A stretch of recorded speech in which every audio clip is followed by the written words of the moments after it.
कि पाकिस्तान की जो माशी सूरत हाल है उसको देखते हुए आप क्या समझते हैं कि पाकिस्तान को कितने अरब डॉलर की रिक्वायरमेंट होगी मौजूदा सूरत हाल में? 18 अरब डॉलर का करंट अकाउंट खसारा है।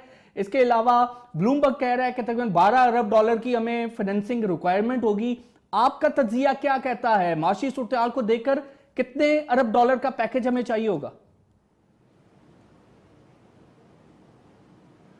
भाई 18 अरब तो गुजर गया, वो तो 17-18 के माली साल का जिक्र कर रहे हैं आप। हम 18-19 में दाखिल हो चुके हैं, ठीक है ना। जहां तक ब्लूमबर्ग का ताल्लुक है, ये सारे बच्चे लोगों की एनालिसिस होती है, इसको एक तरफ रख दिया करें और उनको इतने सीरियस भी ना लिया करें। देखें, ये तकरीबन मेरे अगर 2-3 सिनेरियो है जो मैं पेश करना चाहता हूं आपके नाजरीन के लिए, और इसको आप नोट करके रख लीजिएगा। जिस तरीके से मैं 18 बिलियन कहता रहा हूं ना, इसको भी नोट करके अपने प्रोग्राम को रख लीजिएगा, इस वाले को जो मैं बताने जा रहा हूं।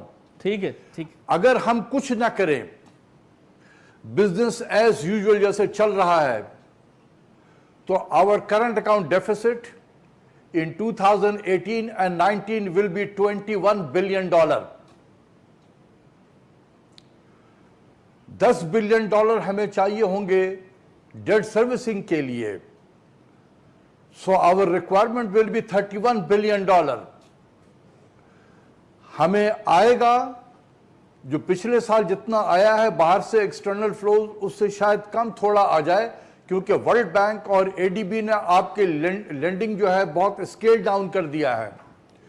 तो ये 11 से $12 बिलियन आपको एक डिफरेंट सोर्सेस से आपके पास आ जाएंगे। तो ये जो गैप है आपके पास 19 से $20 बिलियन का गैप होगा। बिल्कुल सही है। This is known as financing gap.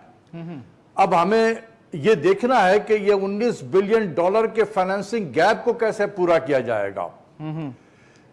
तो ये तो अनसस्टेनेबल सिनेरियो है।